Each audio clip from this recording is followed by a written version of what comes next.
Star Trek, Voyager lore changes forever with one shocking death. Star Trek, Voyager lore has changed forever, thanks to a shocking death. Although the Klingon scientist Corth was only in one episode of Voyager, he nevertheless was instrumental in helping the ship get home. Corth has thrown his lot in with Lore, the new head of the Red Path, and as seen in Star Trek Annual 2024, it is a move that costs him and sets up a deadly time paradox. Star Trek Annual 2024 was written by Jackson Lansing and Colin Kelly and drawn by Rachel Stott. Data has been on Lore's trail for months. Realizing he needs help, he goes to Chief Miles O'Brien. After traveling to Farius Prime, the duo is joined by Geordi LaForge. They then track Lore to a space station orbiting a black hole. The station is Corth's laboratory, and the trio confront the scientist. Data points out that joining Lore was folly, but Corth brushes them off. Corth was only in one Star Trek Voyager episode, but he made it count. Corth, played by Vaughn Armstrong, was a Klingon scientist living in the early 25th century. Corth invented a rudimentary time machine, arguably the first of its kind in the Quadrant. In the Voyager series finale Endgame, a future version of Janeway stole Corth's time machine. She then traveled back to her time on Voyager, where she gave the ship upgrades that would get them home considerably faster. Janeway's plan worked, and Voyager returns to the Federation 16 years earlier than it originally did. He may not have known it, but Corth was important to Voyager's return. Now, with his death at Lore's hands, Voyager's return is no longer guaranteed. By the time of Day of Blood, Voyager had been home for at least a year, but Corth's time machine, so instrumental in their getting home, will not be invented for another 20 years. If Corth is indeed dead, then he will never live to create his time machine. Without this time machine, Voyager would not get home until much later, after having suffered massive losses and damage. Corth was assured of his victory, even boasting about it to Data, but Lore had other plans.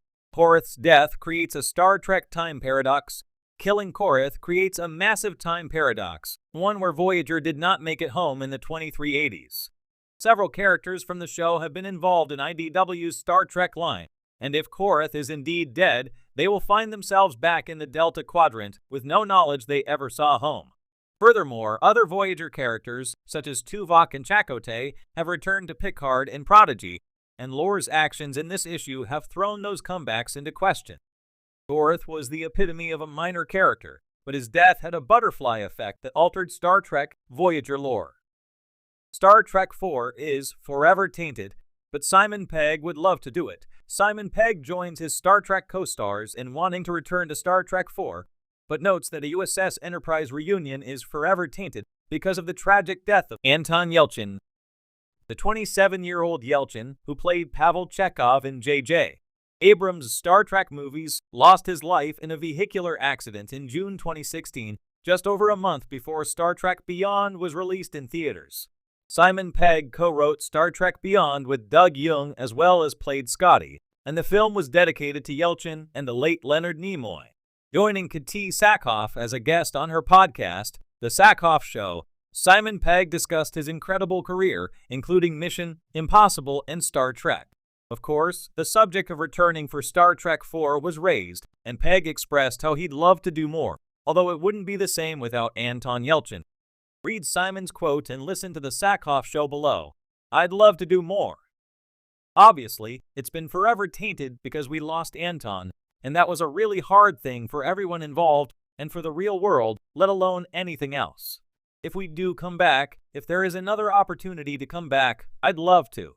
Because as we were saying earlier on, it's a group of guys that I dearly, dearly love and don't get to see very often. It would be good to get back together with them. How Star Trek IV can continue without Anton Yelchin. Anton Yelchin's death was a tragedy, and producer J.J. Abrams stated that the role of Chekhov would not be recast if Star Trek IV is made. Fortuitously, Star Trek Beyond introduced a new character who could slide into Chekhov's role on the Starship Enterprise. Sofia Boutella played Jayla in Star Trek Beyond, adding a fascinating new alien female character to the USS Enterprise's crew. At the end of Star Trek Beyond, Jayla was about to join Starfleet. It would make perfect sense if Jayla is serving aboard the Enterprise years later if Star Trek IV happens.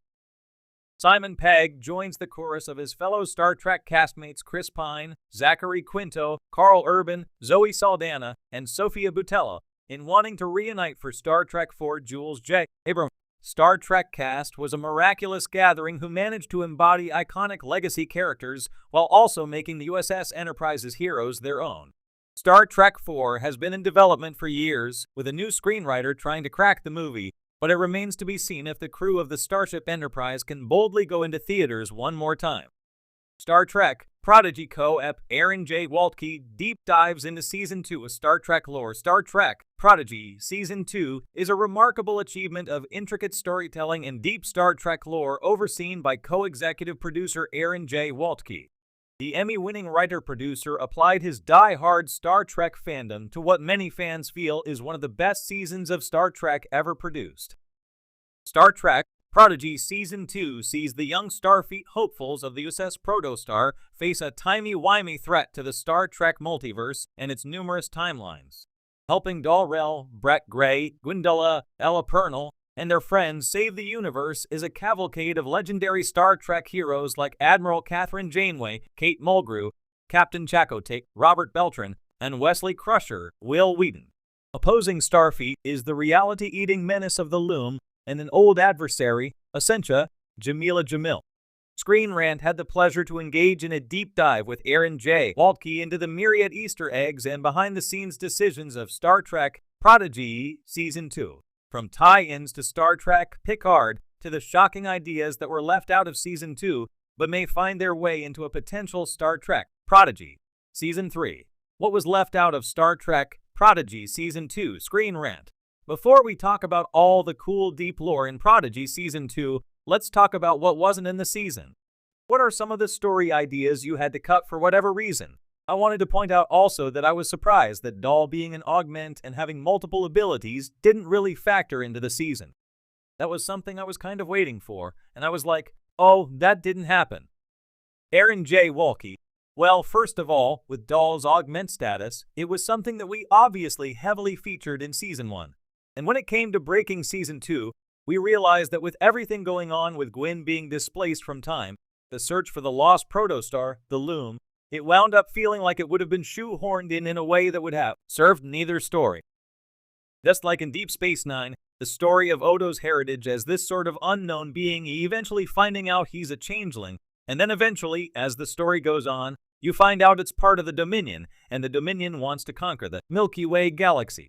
We realized we didn't have to answer every single thing and service every single thing in this season. And our hope, obviously, is that we'll find a way to continue the story in some way, in which case we definitely will. As you've astutely pointed out, there are a few mysteries that are still surrounding Dal's origins that we would love to explore. As far as things that didn't make it into the season, a lot of it is small things because, as you know, it's so jam-packed wall-to-wall with story and lore and character and emotions. There are things that inevitably we had to leave on the cutting room floor. One of them was something I alluded to online.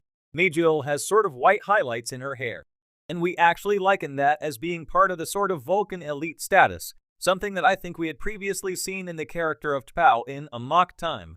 I believe Kirk even describes her as all of Vulcan wrapped up into what one person, and we thought, wouldn't it be interesting if here in the 24th century there was somebody who was perhaps part of that house, distantly related or a direct descent, that had that kind of pressure of being the Vulcan est Vulcan? And how would that affect someone like Majel, who's still a teenager?